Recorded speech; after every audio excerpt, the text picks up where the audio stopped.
Okay, ladies, so today we are here to talk about what makes us lean in when we are reading query letters. And I know this is a topic that we talk about a lot in different spaces, but I thought it would be a great time for us to chat about it today so our listeners would get a good idea about what makes us pay closer attention to those queries that land in our inboxes.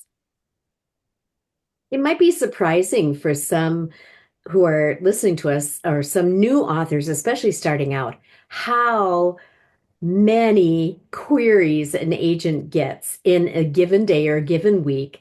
That it's not that their email, when it comes to us, is the only one we need to face today. So why can't we make a quicker decision? But there are certain things that do make us want to know more, have more information. So, ladies, what are your thoughts? Well, Cynthia and Jen, thank you for that opening. For me, I've been an agent for a number of years, and as someone who looks at queries, I'm always astonished by the sheer number of book ideas that people have. A few weeks ago, we came across some data that it's an average of 11,000 queries that a literary agent can go through when they're looking for a client, kind of that average. And so, what we love and celebrate are all of the really great book ideas out there. But as literary agents, what we need to do is to find the best book ideas. And I think that's the biggest tension for me is how coming up with a strategy that helps me find the best book ideas for me to represent. That's a challenge for me. Debbie, what do you think? Well, for me, in representing nonfiction, I like the query letters that are more short and succinct because that tells me they really have a handle on what they want to write about. When I get the query letters for nonfiction that go on and on trying to explain the point they're trying to get across, I know that maybe they have a great idea, but it's just not ready yet. The difference is when somebody comes when it's just very clear, then I do lean in and I think, wow, this sounds really interesting. What about you, Jen? For me, I'm always taking a look at the person that's actually sending the query as well as the concept. The hope is that the concept is unique and it's new and it's broaching a topic or a story from an angle I haven't seen before. But I also take a really close look at the person that's doing the writing. Are they the right person to author this book, especially obviously with nonfiction? That's huge. Well, we want to make sure that the person that's writing the book on the topic at hand is someone that's both experienced and credentialed, and is just the right person that can be a trusted voice in that genre. That's a good point. Can I add something here too that oftentimes we'll get a query where someone is leaning heavily on there being the exception to the rule. Yes. You start off their query with, I know you're not accepting any fill in the blank, YA right now, or I know this isn't something that is normally of interest to you, or no one has ever written a book on this subject before, so that makes mine stand out. Or it so finding if I'm reading a query and I see that they're really depending heavily on breaking a rule or being the exception to the rule, or I invented my own genre. I invented my own genre, a mix of several things pulled together. It's not going to make me lean in, but if an author who's writing to me knows very well what category they fit in, and how they fit in, even with what's already out there on the market, that will make me lean in. That will make me Yes. want to dig deeper and want to know more about that project and that author. Yes, I agree with that. Absolutely. So, is there anything else when you're looking at a query that just makes you think, I have to know more? I have to request the proposal. Barb, you have something? I do. So, what makes me excited when I am looking at a query is someone who has they've tapped into a very strong felt need that Mhm. I look at it and I go, oh my goodness, what is happening here?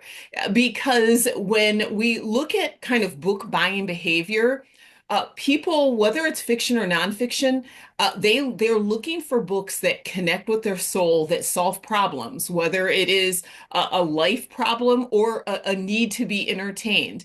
So when I open a query and someone takes what's familiar and they put a really fascinating twist on it, that's going to grab my attention. I remember it's a client whose book has sold, but she had a makeup artist and it was a Hollywood star. Well, you usually have those like them falling in love. Well, but once upon a time, he was responsible for getting her fired from her job, and she had to leave the industry. And now she ended up accidentally working back together again. And so it took this familiar kind of romantic kind of trope of the Hollywood star, and then they fall in love, and it dropped in some spicy kind of issues in it. And I was like, well, now I want to find out more.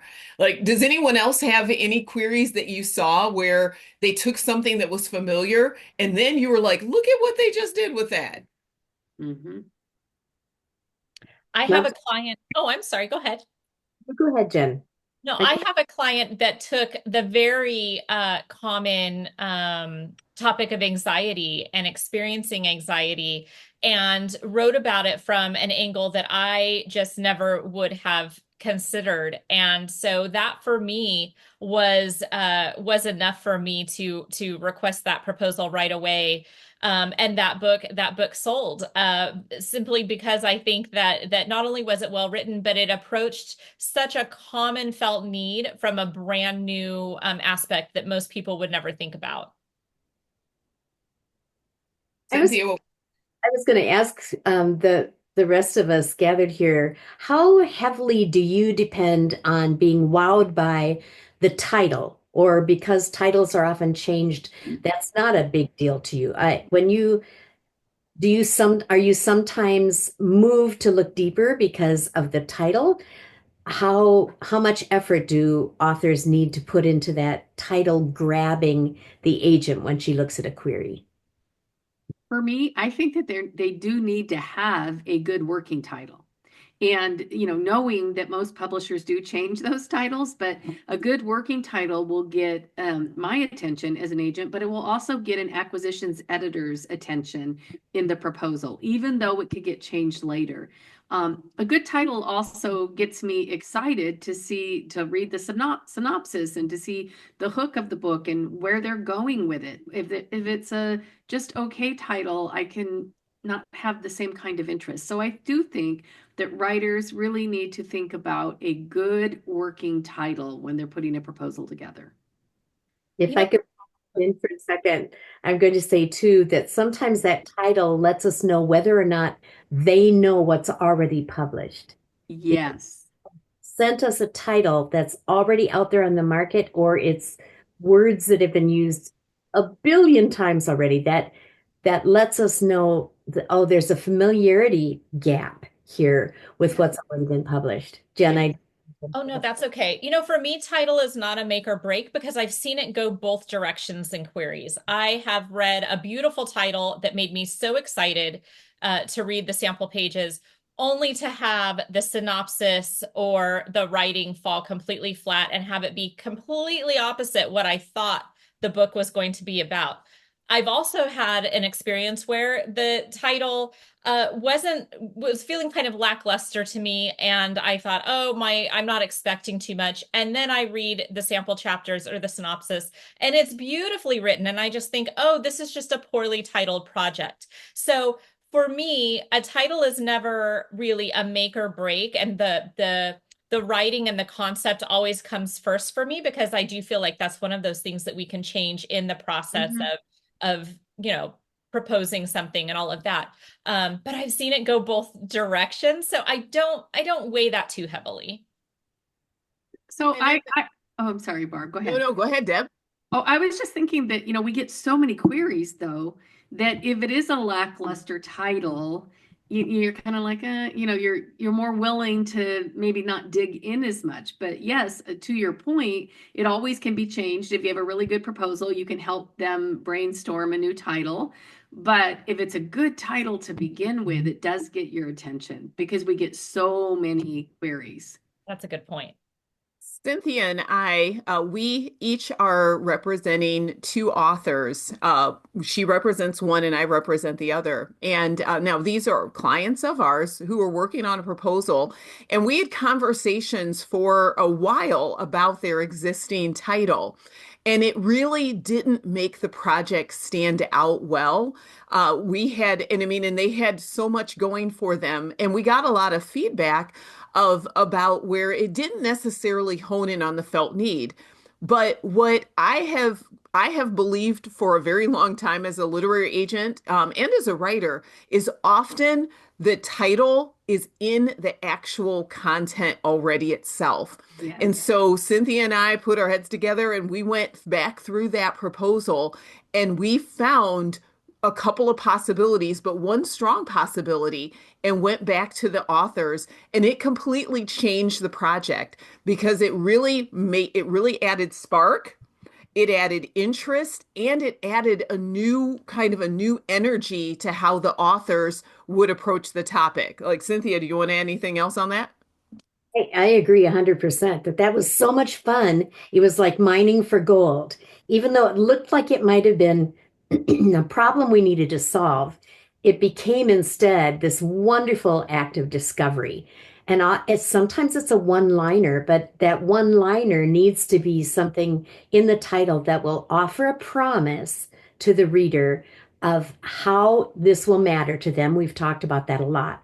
Not only that felt need, but and if a title has to be explained in order for a reader to get it, that often is a signal that, okay, there's something more that we need to dig to find out. How can we communicate better through the title? Because as we well know, not just when you're looking at queries, but when a reader goes to pick a book, they will often have just a few seconds and they'll check the title and the cover. They may or may not read the back cover copy, and they will possibly read the first couple of paragraphs of the book before they make their decision to purchase. That whole process can take as little as 7 to 11 seconds. Same is true then when an author or a writer is querying us. It doesn't take very many seconds into the query for us to already be forming opinions about whether we're interested or not. Mhm. How's that felt for you? Yeah. Absolutely. And let's talk about hook sentences for a moment. I know I get this question a lot on social media. How important is the hook sentence of a query to you? If that first sentence doesn't hook you, are you throwing that whole query out or do you read further? Depends on how much time I have that day. I mean, that's legit the reality of it. If I don't have a ton of projects or pressure, then I'm going to be more apt to look a little farther. But if I get a whole bunch of queries that day, or I just have a lot of existing clients with projects, unfortunately, I'm not going to have a lot of time to see what the potential of a project is. And I think that's a reality that folks that it's helpful to keep in mind when we're querying. There isn't necessarily a heavy season or a light season, but literary agents across the board don't have a lot of time to go digging for gold. The gold has to be sitting out front with a label on it that has our name on it. Like that's just the reality. Debbie, I'm sure you find that true a lot as you look at your nonfiction projects. Yes, definitely. Yeah. Work on the hook to improve it, to make it better. Do you see potential in a hook that doesn't quite fit? What's your approach?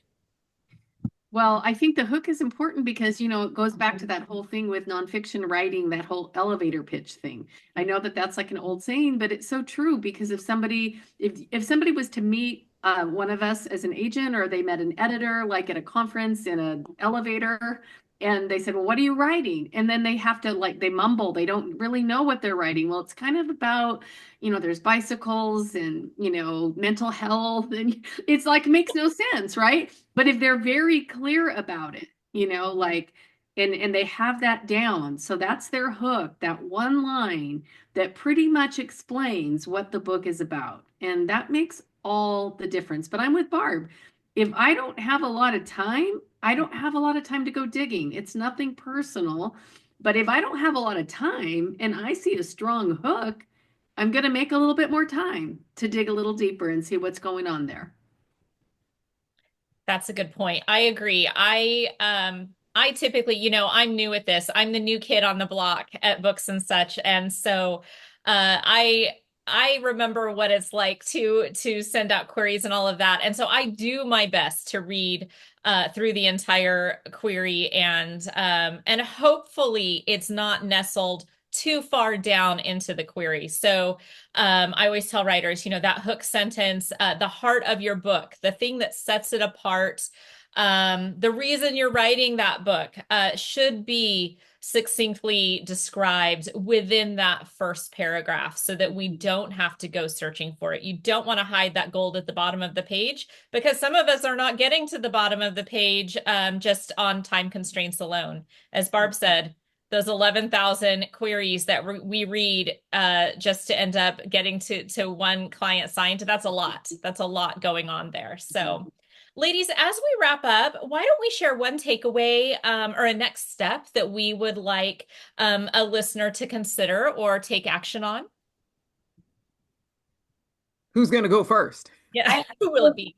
here because the thought that just came to me was if querying an agent is the first time you've queried anybody about the book, take an extra step and pretend that your best friend or your author friend or someone within your church family or someone that you really trust and care about, practice querying them and ask what their level of interest would be. Now, they may have way different parameters of what would interest them or not. But if your query letter to an agent is your practice, you may find that taking a step back and practicing in other ways will help you hone that query so that it has the best chance of drawing an agent's attention. That is excellent advice, Cynthia. That is so good because I think that that's so true. I even think of myself when I was starting out on my writing journey that, I talked to many people before I ever sent anything to a publisher. And so I got a lot of feedback. So that's really good. And that also helps you. So this would be my advice.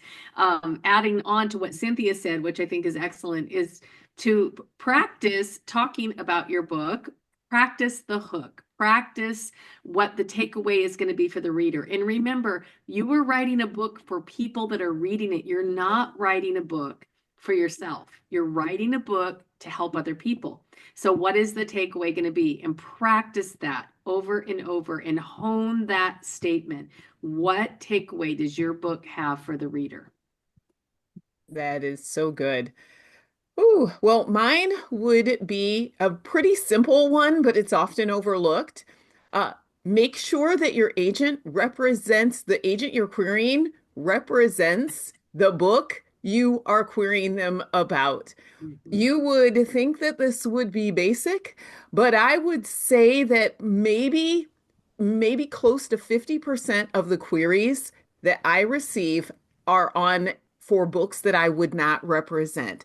So if you're going to put all of this precious time and effort and heart and commitment into your project, take that one extra step and go and look and see what that agent represents and make sure that this would be a project that would be interesting to them. We do not love sending out pass letters. That is not a joy for us in life. So help us help you. Mhm. Good. So And good. mine would be a real quick recommendation to really read through it before you send it. I've gotten a few addressed to another agent that isn't me. And with lots and lots of typos. And I'm not a stickler for typos. Mistakes happen. I make typos all of the time. But when you are sending out a letter that you want to be taken seriously, I would recommend just giving it a real quick one or two pass throughs, having a friend read it, because once you've stared at something for umpteenth hours, you're a little bit blind to those mistakes that you don't realize are even in there. Have them take a look at it and see what it looks like. So that would be my takeaway, is just read it one more time and have somebody else do the same. So good. Thank you for joining us on the Books and Such Literary Management, the podcast. Subscribe so you can receive new episodes as soon as they release, and check out our archive at booksandsuch.com. Ladies, it's been wonderful to record this with you today. I look forward to many more.